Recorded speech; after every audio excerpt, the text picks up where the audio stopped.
Alcanzando el conocimiento, una herramienta vital. Hola, ¿qué tal? Bienvenidos a este videoblog de Alcanzando el Conocimiento. Hoy les quiero comentar que hemos platicado con la doctora Elena Álvarez Bullá, directora del CONACYT, justamente para hablar sobre muchas cosas, una larga entrevista sobre ciencia, sobre temas de salud, sobre cáncer, pero en lo que toca a política científica es lo que platicaré en este blog. Temas cruciales sin duda. De lo primero que platicamos fue de la ley. Ustedes recordarán todo lo que sucedió a principios de año con la famosa iniciativa de ley de ciencia y tecnología que presentó la senadora Ana Lilia Rivera, de la que salieron pues truenos y centellas. Bueno, ahora, en un trabajo muy detallado y profundo que está haciendo el CONACYT, ha estado trabajando con todas las necesidades del sector para presentar una nueva ley de ciencia, que pronto la conoceremos y que sin duda será una ley que contemple la gobernanza del uso de los recursos, de las necesidades de las comunidades y de académicos y de jóvenes estudiantes, cómo se va a incentivar la innovación, la ciencia de frontera. Es una ley que pretende ser muy ambiciosa sin duda, pero necesaria para toda la comunidad científica del país. Esta ley, nos dijo, ya se está trabajando con más de 22,000 académicos y bueno, pues se ha estado recopilando información. Vamos a tener la primera ley general de ciencia, tecnología e innovación que mandata ahora la Constitución, en el artículo 3º, y justamente además en la fracción 5ª se resalta este compromiso de la nación, mandatado ahora ya por la Constitución, de que la ciencia, el conocimiento sea accesible universalmente y sus beneficios también. Y eso es totalmente compatible con la ética que nos rige ahora desde el nuevo Consejo Nacional de Ciencia y Tecnología. Entonces, aprovecho para reiterar una invitación que hicimos ayer a todos los titulares y las titulares de las entidades de educación superior del país y de investigación, porque están pegadas, y por eso yo creo que una política de Estado de educación superior no puede estar separada de la política de Estado de investigación y viceversa. Hay que investigar enseñando y enseñar investigando, y esa es la forma única aceptable de docencia a nivel superior, porque si no estarías enseñando cosas ya del pasado, porque además el conocimiento avanza muy rápido.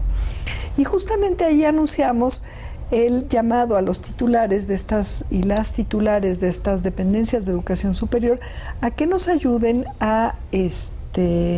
convocar a sus comunidades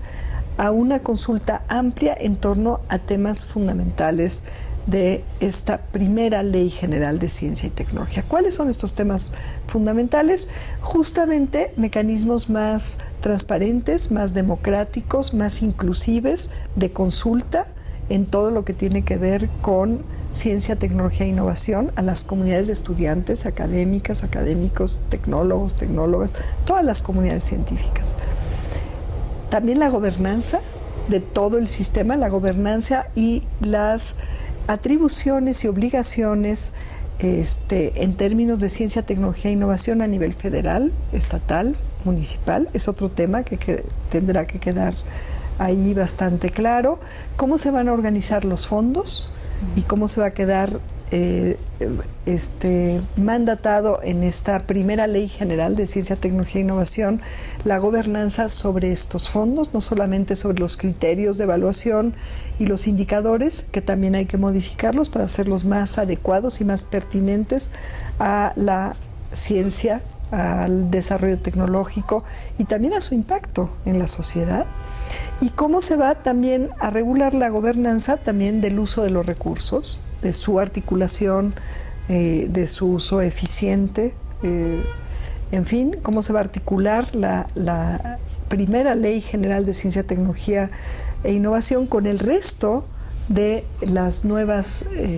leyes, reglamentos, lineamientos jurídicos de esta cuarta transformación. ¿Cómo es que se va a incentivar la ciencia de frontera?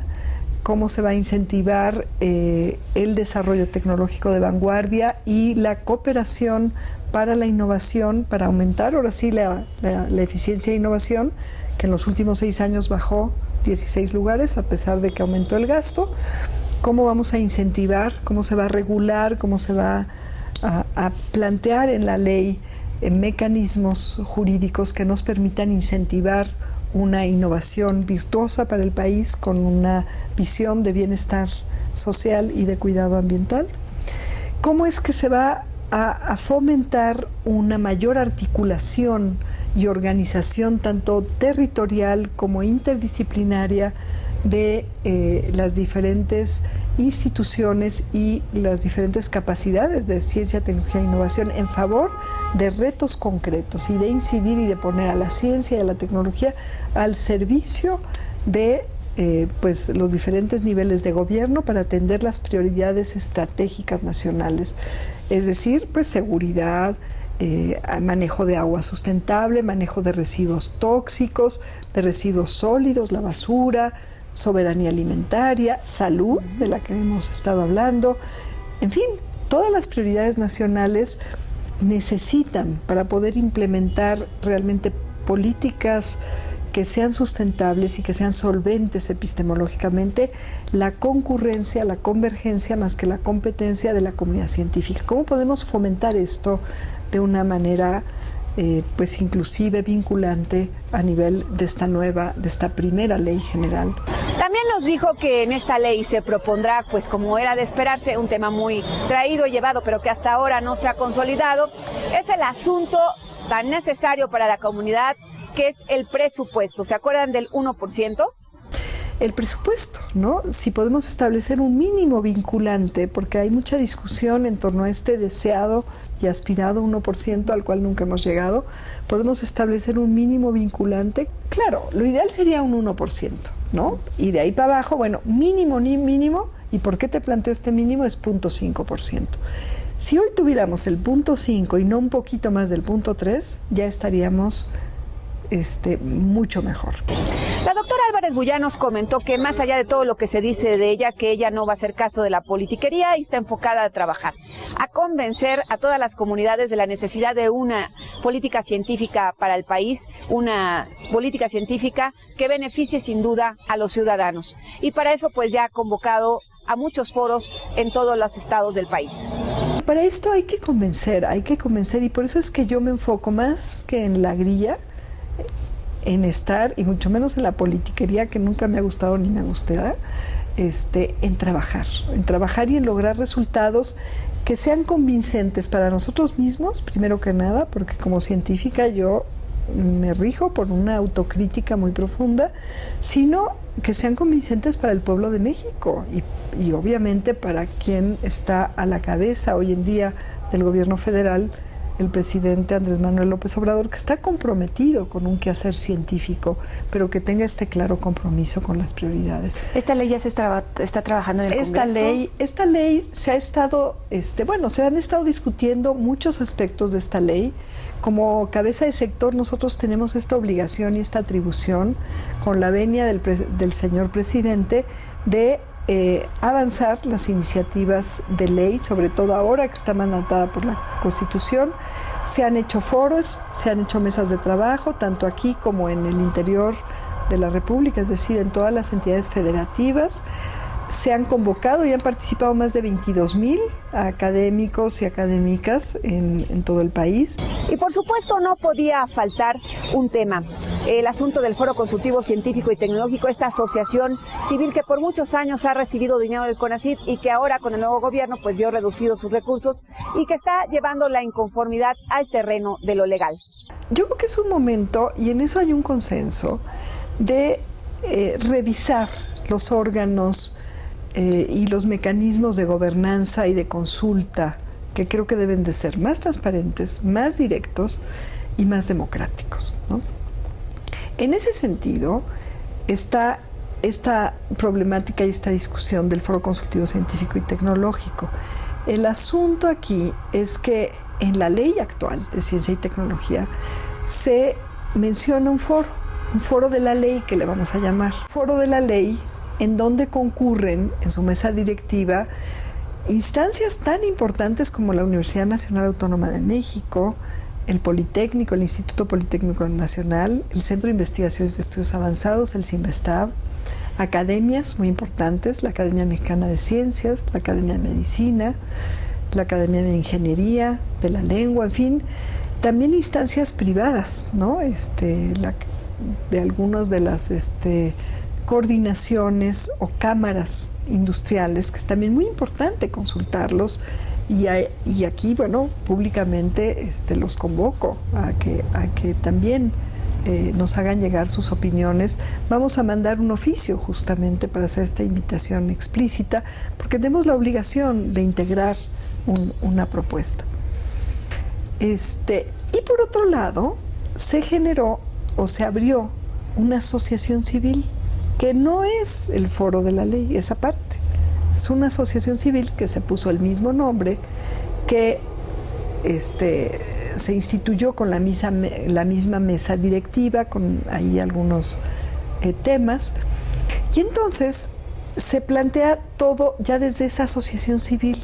no desde lo que mandata la ley en términos de la colaboración orgánica y cercana de todas estas entidades y directa, que son muy importantes, con el CONACYT, nada menos, ¿no? En términos de consulta a las comunidades, de recomendaciones al Ejecutivo, en fin, sino ya se llevan estas entidades, como la Universidad Nacional Autónoma de México, a una mesa directiva de una asociación civil. Esto, desde nuestro punto de vista y del presidente,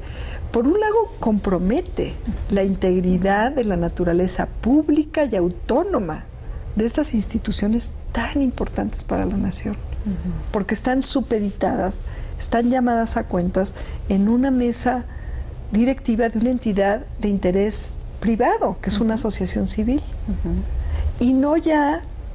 en una articulación orgánica, directa, y un trabajo coordinado y articulado, sin duplicidad de funciones, porque eso también es muy importante, con el propio Consejo Nacional de Ciencia y Tecnología, que es la cabeza del sector del quehacer científico, tecnológico y de innovación. Y otro tema que conversamos con la directora del CONACYT fue el de Antonio Lascano, quien formaba parte de una comisión del Sistema Nacional de Investigadores y que, pues, por faltar se le dejó fuera de esta comisión. Ha tratado de regresar a toda costa, pero al no tener eco su petición, pues también emprendió un amparo. Ahí decir, para resumir rápidamente, primero, no tenemos absolutamente ningún cuestionamiento, ninguna duda del en torno al personal o académica, en torno al doctor Lascano, ¿no? Y tampoco es que estemos incidiendo sobre decisiones que deberían y van a seguir siendo colegiadas y autónomas. E inclusive tampoco estamos respondiendo de una manera antiinstitucional a sus críticas, a veces pues poco entendibles y manifestaciones públicas, puesto que inclusive, siendo que le tocaba a él renovar su nivel 3 de SNI, el CONACYT aceptó la recomendación del foro, que aunque no es vinculante, porque es la atribución del Consejo el decidir cómo se conforman las comisiones del Sistema Nacional de Investigadores, pues al ver que nos recomendaban el que participara el doctor Lascano, aún después de todas las críticas que él publicó y que está en todo su derecho y que son bienvenidas siempre, las críticas enriquecen el trabajo científico, nos ha acostumbrado a siempre autocriticarnos. No hay un buen científico que no sea humilde y que no permita inclusive la crítica propia. Entonces, obviamente yo planteé que estaba bien, que aunque fuera su turno en la renovación de su nivel 3 de SNI, se hiciera esta excepción y ahí se siguiera la recomendación del Foro Consultivo Científico y Tecnológico, en donde ellos convocan a unas consultas y votaciones que, aunque, bueno, pues repito, no tienen carácter vinculante, sí legitiman sus recomendaciones, y el doctor Lascano recibió varios cientos de apoyos de parte de la comunidad, y se le invitó a ser parte de las comisiones, en particular del área 2 de químico-biológica. Entonces, bueno, ahí está la demostración que no tenemos ninguna querella, ni ningún problema, ningún conflicto con el doctor Lascano, ¿no? Se llevó a cabo todo el proceso de evaluación, tuvimos una sesión del órgano colegiado más importante que tiene el SNI, en donde concurrimos muchos miembros, incluyendo algunos servidores públicos del CONACYT, pero también asiste el subsecretario de Educación Superior, asisten representantes del propio Foro Consultivo Científico y Tecnológico, del Sistema Nacional de Investigadores, en fin, asisten personalidades muy importantes, tanto de la función pública como de la academia y del propio foro, repito. Y entonces ahí se revisó, como es común hacerlo, y el director del Sistema Nacional de Investigadores, obviamente sin compartirnos ningún tipo de detalle de los nombres, nos dijo que había sido muy exitosa la presencia de los investigadores en las comisiones, en las reuniones plenarias. Y de acuerdo al reglamento, los colegas que se comprometen con este trabajo deben de asistir a todas las sesiones y pueden faltar solamente si justifican, sin justificar, a cuando mucho 2, o sea, si faltan a más de 2, o de hecho más de 1 es la redacción, a 2 o más, sin justificar. Entonces, pues automáticamente ellos de alguna manera están manifestando en los hechos que ya no quieren ser parte de esta labor que es ardua y que pues es honoraria, aunque sí implica un prestigio, un reconocimiento, y también implica que los colegas que están 3 años dando su talento y su capacidad en estos órganos colegiados reciben una ampliación de 1 año sin necesidad de pasar por evaluación. Entonces, bueno, sí implica un beneficio para quienes participan en estas comisiones, pero son sobre todo comisiones integradas por colegas dispuestos a colaborar generosamente. Entonces, bueno, ahí se discutió, yo inclusive planteé que estaba bien que se hiciera una interpretación un poco más laxa del reglamento y que se dejara que fueran más de dos faltas, no nada más de una falta sin justificar, que se hablara con los colegas que estuvieran en esta situación, posteriormente a enviarles una carta privada, obviamente respetuosa, para comunicarles que que no contábamos con los justificantes suficientes, y solamente el director del SNI nos comunicó sin dar nombres, y fuimos muy enfáticos en que era muy importante evaluar todo esto sin los nombres. Nos comunicó que solamente había 6 colegas que estaban en una situación de tener más de 2 faltas sin justificación, más de una falta, ¿no? Se hizo esta interpretación más laxa y se puso más de 2, y también se acordó en esta interpretación, y sobre todo en el hecho de que, bueno, pues al interpretarse y hacer de su conocimiento, hubo algunos miembros de la comisión que insistían en que no se debería de aplicar este año, pero hubo un consenso de que a partir del próximo año se aplique una interpretación ya más clara, que va a quedar escrita para no dejar lugar a ambigüedades, que dice que para poder permanecer, es una condición de permanencia, para poder permanecer como miembro de una comisión evaluadora, los colegas deben de asistir a todas las sesiones, y cuando mucho pueden faltar, justificadas o no, a 4. Eso es lo que quedó. Es decir, quitar esta diferencia entre justificadas y no justificados, lo cual a mí me parece muy bien, porque yo creo que pues hay que respetar, y si alguien tuvo que faltar porque consideró que había algo pues más urgente o más importante o delicado que atender, ya es una justificación, y no debemos estar pidiéndole justificantes a los colegas que se comprometen a hacer este trabajo tan arduo, que es un trabajo muy arduo. Sin embargo, bueno, pues el director del SNI sí comunicó a los 6 colegas que habían faltado más de 2 veces sin justificación, porque algunos de ellos faltaron varias otras veces con justificación, esta situación, e inmediatamente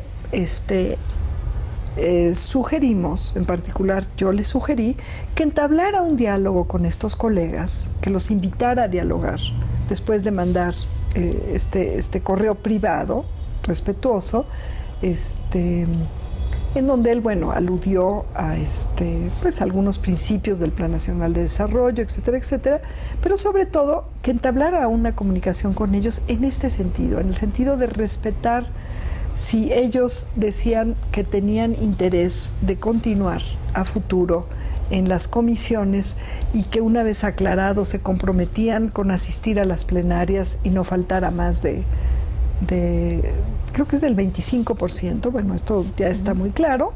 y de aceptar esta interpretación ahora clara y renovada que había creado en el reglamento, que pues si ellos querían continuar con ese compromiso y que por lo tanto justificaban por cualquier razón que sea todas sus faltas, aunque hubieran sido mucho, que se les invitara a permanecer en las comisiones. Estábamos en este proceso cuando, bueno, primero el doctor Lascano tuvo a bien hacer pública la comunicación, generar mucha atención, y esto, bueno, pues ha generado un clima que es totalmente contrario a nuestro espíritu, ¿no? Nosotros lo que quisiéramos es, pues, que si él se compromete y que si está de acuerdo, porque aquí lo que se está velando es porque se cumplan los reglamentos y también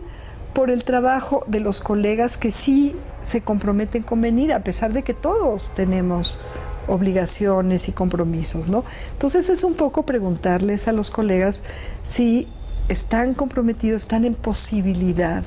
de cumplir este trabajo que es tan arduo y que si faltan, pues eso implica un trabajo y una carga de trabajo mayor. Es como cuando los profesores llegan a una clase y a los niños que sí fueron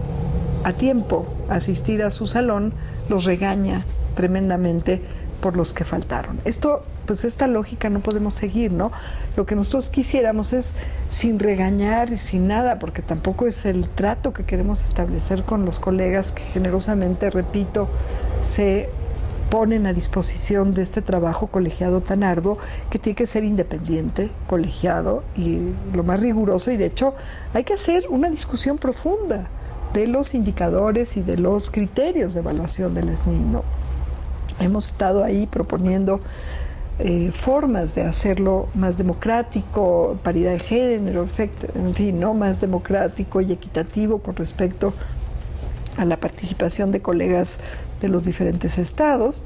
y ese es el espíritu, ¿no? Y estábamos en eso cuando, bueno, pues el doctor Lascano tomó esta causa de una manera muy sentida y está en todo su derecho y generó todo un impacto mediático que ha desvirtuado por completo el interés de, pues sí, tener mucha transparencia en cuáles son los reglamentos y que todos los colegas que están haciendo este trabajo pues tengan la misma carga de trabajo y que sean realmente colegiadas. Justamente para que sean colegiadas es importante, y para fortalecer ese carácter colegiado es importante que participen quienes se comprometen a ser parte de estas comisiones en el mayor número de reuniones, ¿no? Y no solamente esto, sino que pues muy poco después de que hizo pública su